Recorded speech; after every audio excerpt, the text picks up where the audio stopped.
So the Buddhists have a saying, die well in the morning so you can die well in the evening. What they're getting at is this very thing. The goal of mature spirituality is to have us die to ourselves before we die. To die to our small and passing self so we can discover our big self. We must suffer loss, death, humiliation, illness, and betrayal early in our lives to have the gospel's beauty in our later years.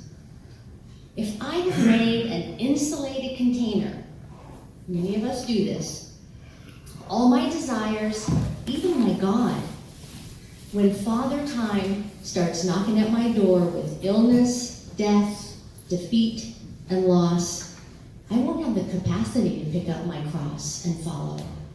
To see literally that the suffering path is also the path to Jesus. So here's what the path looks like.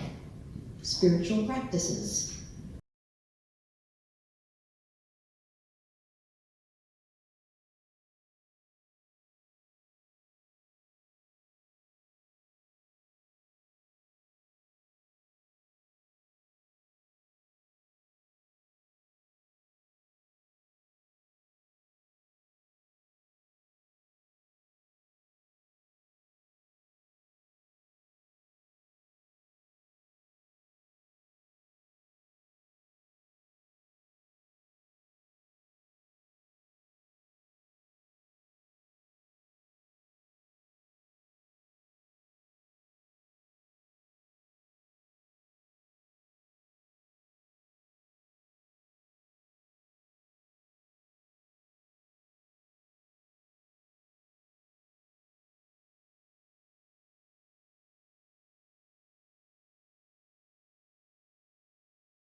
Peace be with you. And also with you. The title of this sermon is Why? And you're probably asking, why what? I've had such a difficult time getting my footing with this sermon. I want to answer the question, why try to grow closer to God? Or why practice spiritual disciplines? Which inevitably leads me to what is the meaning of life and what is our place in it? Do you see why it's been so challenging? This is why I called in the big guns. Dennis, is a psychologist, and he's worked with so many people, bringing them into hopefully wholeness and health through the years. He's seen people in all walks of life, and he has a lot to say about why we should strive. The question is how do we get well formed in the Spirit? But first, I want to ask the question, I wanted to answer the question, why should we do that? Why should we do these types of activities? And what difference would it make? You see, I'm like a 2-year-old. Why? My sense is that we are a people that don't think that because I'm Christian, Jesus has taken the brunt for me, so I get an easy pass into heaven. I don't have to do anything to get into those pearly gates. We aren't that, are we? Are we? No. Okay. You go, man. But I want to challenge us to think deeply about what it means to be a Christian, about our specific path to unity with God. You see, I believe that for many, many Christians, there is a very short list of what you have to do to get into heaven. You have to go to church, you have to pray, and you have to give. You're good. Or maybe even less. Well, we just sang some beautiful words about the breath of God breathing on us, filling us with life anew. These are powerful words. And as long as there have been people, they have sought the life, the breath of God. The question why and why get closer to God, I think is foundational. And I would put it this way. Think of our everyday lives. Why breathe? Why open our eyes? Why eat? I've worked with people, surprisingly, who have some of the same issues. There are people with certain struggles in life. They just never have any appetite for food. They just don't particularly. There are about 3 things they like to eat. And eating is no big deal. I can't imagine, maybe some of you can't imagine either. Isn't food wonderful? But why eat? Why move? To my utter astonishment, and maybe you can't fully appreciate this, but I mean, it has surprised me too, that I'll have young adults walk into my space and sit down and we proceed to talk. And the presenting problem is, I can't move and I can't do anything. Well, what do you mean? You're 30. You moved in here. But there is this life that is lived where all that I move are these 2 appendages. And I don't mean to mock anybody at all. It's just, I'm old, and so that to live like that's astonishing to me. But there is a whole new set of challenges where people are asking themselves, well, why should I move? Why should I work? Why should I, eat? Why should I have sex? Why should I participate in life? Why should I have friends? And this is at that foundational level. If somebody says, well, why am I supposed to get close to God? I wonder if we as believers, some of us longtime believers, can share that astonishment. Oh, really? Like, you don't want it? In the Psalms, it's described, my soul is feasted as with a rich feast, and my mouth praises you with joyful lips when I think of you on my bed and meditate on you in the watches of the night. Now that's somebody who's unhinged, many people think. This invisible God is all that to you? Yeah, that's exactly what we're talking about. So you and I have been around long enough to go to enough memorial services to hear culture's view on salvation. Well, he didn't go to church, but he was a good person. I know he's looking down at me from heaven. I really like to believe that. Really like to believe that.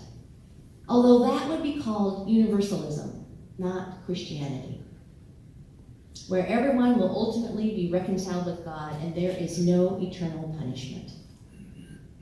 I believe our God is a loving God. As a matter of fact, perhaps the best definition of God is love, loving. But then, why did Jesus talk about hell so much?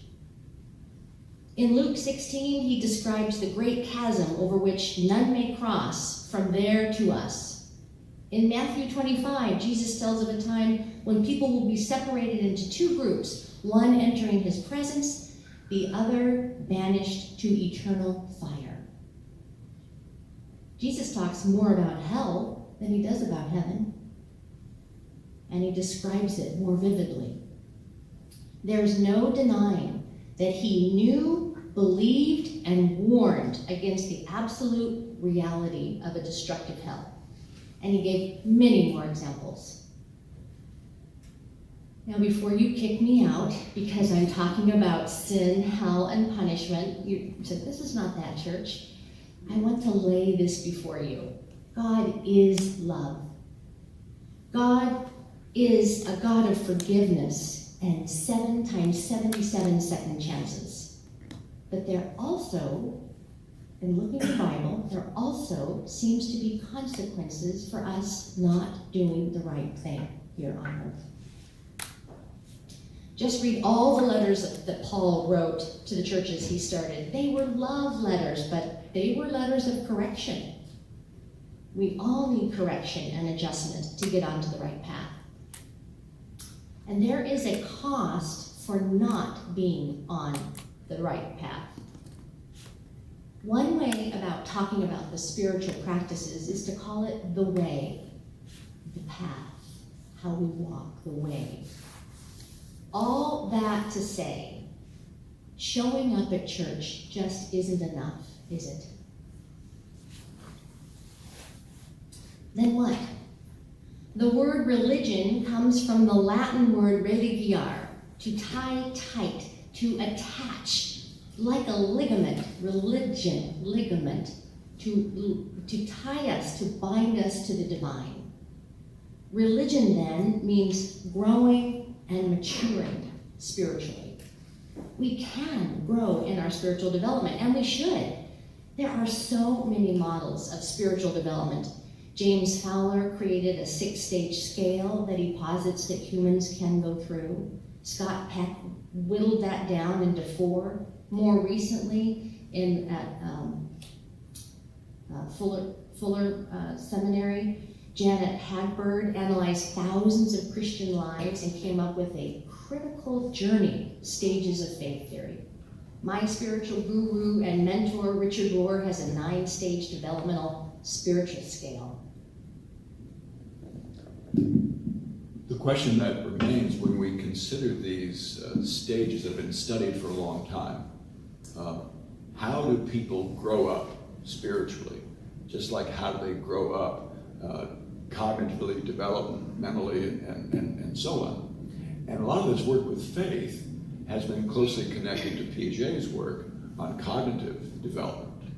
And there are things that naturally occur. There are challenges that sort of thrust us to the next level.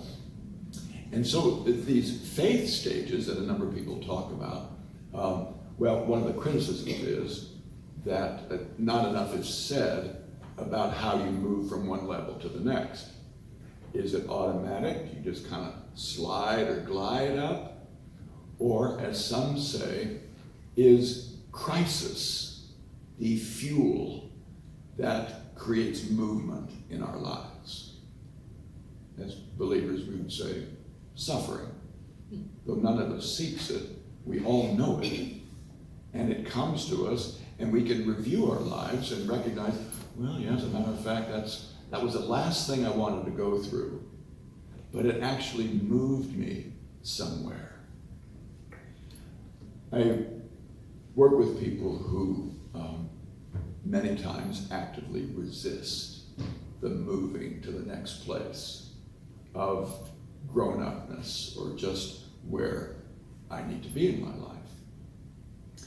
I think sometimes those of us who are cat lovers, I've been a cat lover all my life, and it's always been fascinating to me that sometimes you need to move a cat from where they are to where they need to be, like they need to be off of your pillow and move somewhere else. And it's always fascinated me how a cat will make himself heavy.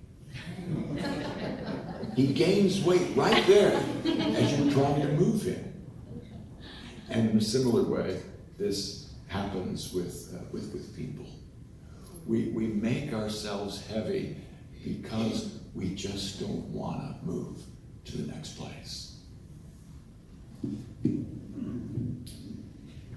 At one annual conference decades ago, I heard this crusty man say, "My faith hasn't changed since I've been a child."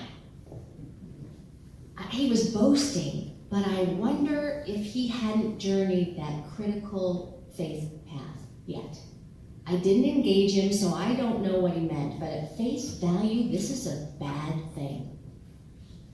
Peter admonishes followers of Christ that they have been on milk toast long enough, and it's time for them to graduate to adult food, mature spiritual food suitable for spiritual adults. So what do spiritual practices have to do with the movement in our lives? And I just would like to illustrate this a bit. I assume, first of all, that God does not automatically penetrate to our deepest hearts. He could. He could laser melt his way through all the way to the depths of our being. He does not. So what happens? Well, many times we are left with things that are deep within us that I'm amazed, even now, that I can be 71 and in just a second I'm 5. You know, I can return to a moment, an experience, a feeling. And I talk with people who want to move beyond a place of pain or of trauma to a more full life. I want to feel joy. I want to be in friendship and relationship. I want to be part of the world instead of in isolation from it. And if people give me that permission, and some do, some come to me because they know I'm a believer and a practitioner of practices, and so they will have that faith core within them. And I will ask them, well, you've been living with this pain, this trauma, the recall in your mind of things that have happened to you for a very long time. Would you like to let some light in there? And just recently, I worked with someone who gave me that permission. And I basically used these spiritual practices of taking the imagery God gives us of food and breath and light. These are all, the scriptures are full of these references to God, as this to us. And so I suggested, what if that place of sheer terror in your life, you open that door and let the light of God shine all the way in there. Now, I don't just leave them to do this on their own. That's my job, is to accompany, to be there, because it can be terrifying. But also, there is a sense of peace and restfulness that cannot come unless I let God come into those places. I've worked with people with traumatic experiences. People are surprised that sometimes I even still work with Vietnam vets. Wow, that was a very long time ago. Well, it seems that trauma and pain don't have an expiration date. Yes, that was 60 years ago, maybe, when I was dealing with that.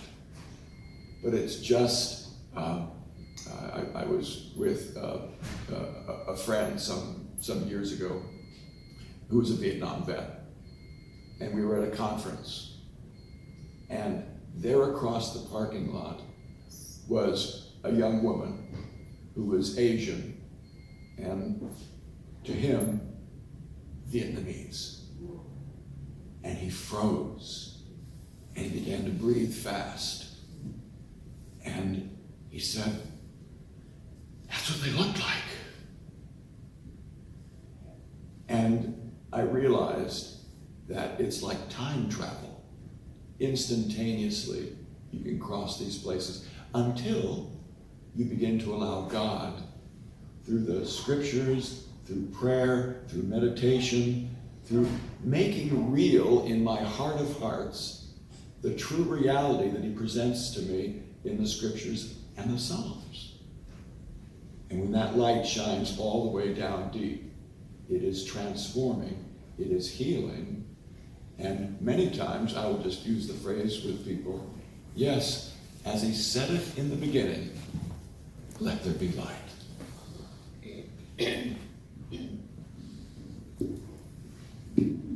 So it seems that we are to be on a path of growth or a path of stagnation. And I have some bad news to break to you. The path of growth requires something from the journeyer. I'm still trying to find the place in the Bible where Jesus says, "Come, follow me. Everything will go your way. People will like you. You will be rich. Life will be grand." It's not in there. At the very core of the gospel is where Jesus gives us the true reality. Whoever wants to save their life will lose it. But whoever who loses their life for me and the gospel will save it. To follow Jesus, one must count the cost. Following Jesus will cost you a lot if you're doing it right. But here's the thing, not following Jesus will also cost you even more. Not following will cost you your life with God. The very purpose for which you were created. Not following will cost you access to a tranquil inner life, a peace that transcends all understanding and joy that is inexpressible. It will cost you freedom from bondage, healing from the wounding of sin, forgiveness from guilt and the shame of sin, and adoption into the family of God. When we walk the path with Jesus, we model his life. We do the things that he did.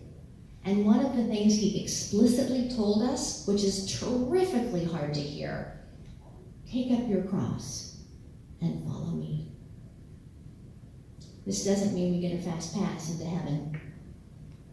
Mother Teresa said, renunciation, temptations, struggles, persecution, and all kinds of sacrifices are what surround the soul that has opted for holiness. This is the crux of our life's crucial journey. and the point of the spiritual practices. The spiritual practices in those times of sacrifice and even death of the self, they link us directly to God. I'm not making any of this up, right? When I speak of the death of the self, someone wiser than me spoke of it. But in those moments where I'm at the end of myself, when it seems I'm all out of breath, all out of heartbeats, I link directly to God. And these practices train me, teach me, that I can, as in Revelation 3, open the door when he knocks. Apparently he won't kick it in. I open the door and he enters and he talks with me and he eats dinner with me. All this is the imagery that God gives us. I use one small practice, which is, it's kind of interesting if you Google or use your AI now, HRV, heart rate variability, and I used to use Google Scholar, and you tap into all these research projects on heart rate variability, breathing, and all it is, very simply, is a slow breath in, 5 seconds, a slow breath out, 5 seconds, and a focusing of your attention on the literal heart. Now, we've learned a lot over the years that the heart's not just a pump, that it actually connects my visceral emotional life with my cognitive life of the brain. And when we do this exercise, I will teach people that there's discovery, that it seems to open things up. And so using that simple rhythm of breathing can sometimes open the door, and it sends some traffic up and down my vagus nerve to my brain, if you want to get physiological. But it's a path that I believe the Holy Spirit can travel as well, because I'm saying yes. I'm receiving the rest of God. And where, if I were a purely atheistic scientist, I could say, well, there is parasympathetic activation. But what else we can call it, I'll just wait a moment. Be a good reminder if anyone has a beepy thing in your pocket, just silence it right now. We're hearing a lot of that. But what can be called by just physiologists and the scientists in the medical profession, this is parasympathetic activation. I believe it's very similar to what Jesus called the rest. Come to me, enter my rest.